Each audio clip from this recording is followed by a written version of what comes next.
Assalamualaikum warahmatullahi wabarakatuh. Hai semua, apa kabar hari ini?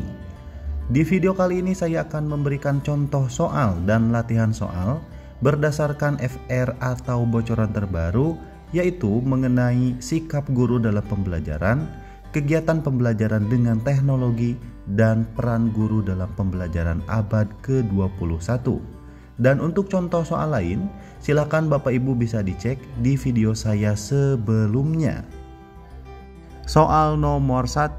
Seorang guru mendapati beberapa siswa yang belum selesai mengumpulkan tugas pada tenggang waktu yang telah diberikan, dikarenakan banyaknya tugas yang menumpuk dari mata pelajaran lain. Jika seandainya Anda sebagai guru, apa yang Anda lakukan? A. Memberikan fasilitas untuk berdiskusi dan mengajarkan kepada siswa tentang bagaimana cara mengatur waktu dengan baik serta bertanggung jawab pada tugas yang diberikan. B. Mendorong siswa untuk segera menyelesaikan tugas secara maksimal dengan menyampaikan perkembangan siswa yang sudah dan belum mengumpulkan tugas. C. Memberikan toleransi tambahan waktu agar siswa yang belum mengumpulkan tugas dapat menyelesaikan tugasnya. D. Tetap meminta tugas yang telah diberikan dengan sanksi nilai sesuai dengan tugas yang dikerjakan sebagai upaya untuk memberikan efek jerak kepada siswa. E. Menolak tugas yang dikumpulkan melewati batas waktu agar tidak mengingkari kesepakatan yang sudah disepakati. Dan jawaban yang paling tepat tentunya adalah yang C, yaitu memberikan toleransi. Soal nomor 2. Karena terbiasa bekerja cepat dan teratur, Anda sering memiliki sisa waktu setelah mengajar. Anda melihat ada teman yang sedang kerepotan mengerjakan sesuatu yang harus segera diselesaikannya. Tindakan yang mencerminkan diri Anda adalah A. Kalau diminta untuk membantu, maka saya tidak bersedia karena khawatir salah. B. Mengerjakan kewajiban Anda yang lain agar tidak diminta membantu menyelesaikan pekerjaannya. C. Meminta teman itu untuk istirahat dan menggantikan dia untuk menyelesaikan pekerjaannya. D. Memahami kesulitan teman itu dan siap membantu ketika teman itu meminta bantuan saya. E. Segera menawarkan bantuan untuk menyelesaikan pekerjaan itu karena ia memang perlu bantuan. Dan jawaban yang paling tepat dan bijak adalah yang E. Segera menawarkan bantuan. Soal nomor 3. Di ruang media tersedia beberapa macam media yang sudah berdebu dan agak usang. Sebagai seorang pendidik yang kreatif, sebaiknya dapat memanfaatkan media dan memilih media mana yang akan digunakan. Dia memiliki beberapa pertimbangan dalam hal ini. Pertimbangan dalam memilih media pembelajaran yang harus diperhatikan adalah A. Tujuan, sasaran didik, karakteristik media, waktu pengoperasian, biaya, ketersediaan, konteks penggunaan, dan mutu teknis. B. Sasaran didik, karakteristik media, waktu pengoperasian, tujuan, misi, visi sekolah, dan konteks penggunaan. C. Tujuan, sasaran didik, karakteristik media, visi sekolah, dan konteks penggunaan. D. Kultur sekolah, tujuan, waktu pengoperasian, dan karakteristik media. E. Jenis media yang berkualitas. Dan jawaban yang paling tepat untuk soal nomor 3 adalah yang A. Soal nomor 4. Seorang anak berminat pada kelompok peminatan bidang ilmu pengetahuan sosial ketika memilih studi selanjut ke SMA. Namun, orang tua bersekukuh agar anaknya memilih peminatan pada bidang ilmu pengetahuan alam. Orang tua menginginkan anaknya menjadi dokter agar masa depannya terjamin. Menurut si anak, ia merasa tidak mampu jika studi lanjut di kedokteran dan kurang meminati mata pelajaran ilmu biologi, matematika, serta fisika dan kimia. Sebagai wali kelas, apa yang akan Anda lakukan? A. Menasehati si anak untuk patuh pada orang tua yang telah memilih masa depan yang baik karena tidak ada orang tua yang berniat menjerumuskan anaknya. B. Memberikan saran kepada orang tua dan si anak untuk mengenali secara objektif kemampuannya dengan konsultasi pada psikolog untuk memilih bidang peminatan yang sesuai. C. Menyarankan kepada si anak untuk menyampaikan pada orang tua bahwa dirinya tidak berminat dan merasa tidak mampu kuliah pada jurusan kedokteran. D. Melakukan kunjungan rumah dengan membawa data prestasi si anak sebagai bahan diskusi dengan orang tua agar memahami potensi anaknya. E. Bersama guru BK, Anda sebagai wali kelas akan memfasilitasi pertemuan antara orang tua dengan siswa. Anda akan mendiskusikan bersama-sama dengan menggunakan data-data sebagai dasar keputusan objektif. Jawaban yang paling tepat untuk soal nomor 4 tentunya adalah yang E. Soal nomor 5. Reno adalah siswa kelas 6 SD yang pintar dan sangat rajin menolong. Ayah Reno sudah meninggal dan ibunya mencari nafkah sebagai pedagang kue untuk mencukupi kebutuhan anak-anaknya. Seringkali Reno tidak masuk sekolah karena harus membantu ibunya berjualan.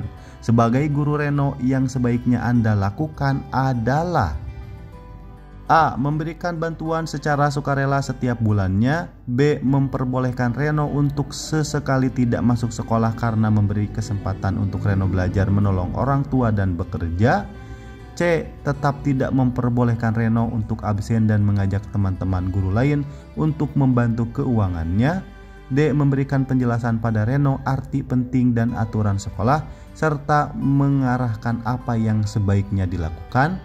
E. Memberikan penjelasan pada Reno dan ibunya tentang arti penting dan aturan sekolah serta mendiskusikan bersama tentang masalah yang dihadapi. Dan jawaban yang paling tepat adalah yang E. Memberikan penjelasan pada Reno dan ibunya. Soal nomor 6. Ilmu pengetahuan dan teknologi bagian dari penunjang terjadinya globalisasi pada seluruh aspek kehidupan manusia. Adanya globalisasi menjadikan nilai-nilai sosial dalam masyarakat semakin luntur. Interaksi yang terjadi di dalamnya beralih pada tujuan untung rugi.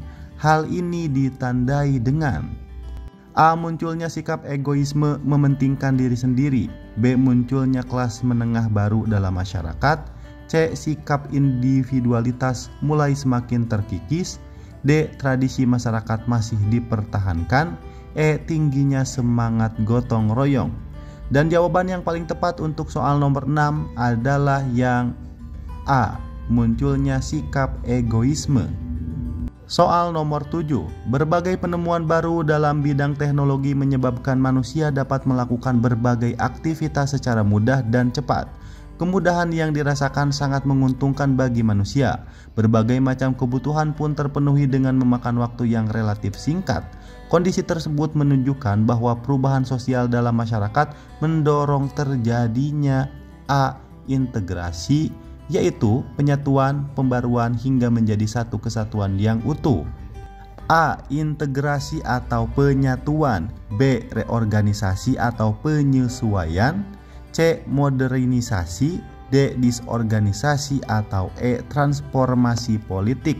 Dan jawaban yang paling tepat adalah yang C.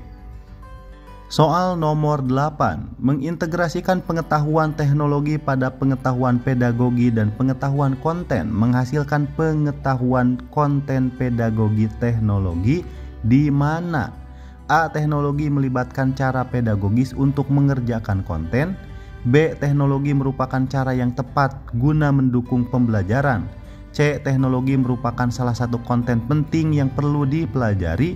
D. Teknologi menjadi pengetahuan utama yang perlu dikuasai guru. E. Teknologi adalah media dalam kegiatan pembelajaran.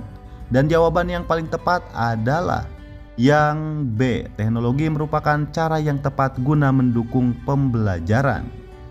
Soal nomor 9. Sejak adanya COVID-19, kegiatan pembelajaran dilaksanakan secara daring atau dalam jaringan.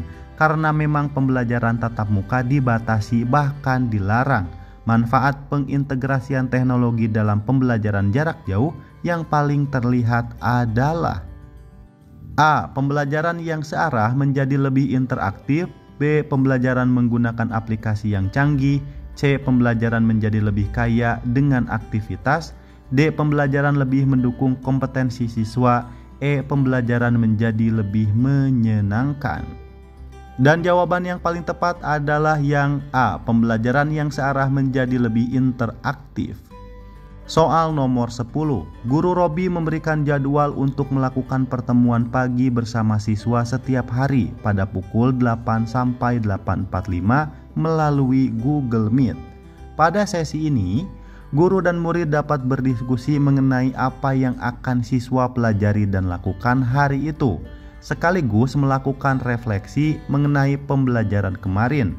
Setelah selesai sesi pertemuan pagi, siswa dapat mengerjakan tugas mandiri seperti membaca materi, observasi, menulis, mengerjakan LKS sesuai dengan waktu yang mereka tentukan sendiri. Model pembelajaran seperti ini termasuk dalam kategori A. Pembelajaran daring, B. Pembelajaran luring, C. Pembelajaran terpadu, D. Pembelajaran berbasis kompetensi, E. Pembelajaran berbasis komputer. Dan jawaban yang paling tepat adalah yang C, yaitu pembelajaran terpadu atau blended. Dan selanjutnya adalah soal kuis dari nomor 1 sampai nomor 5. Silahkan dibaca soalnya dengan seksama dan silahkan dijawab di kolom komentar. Dan saya doakan semoga Anda lulus pretest PPG tahun ini.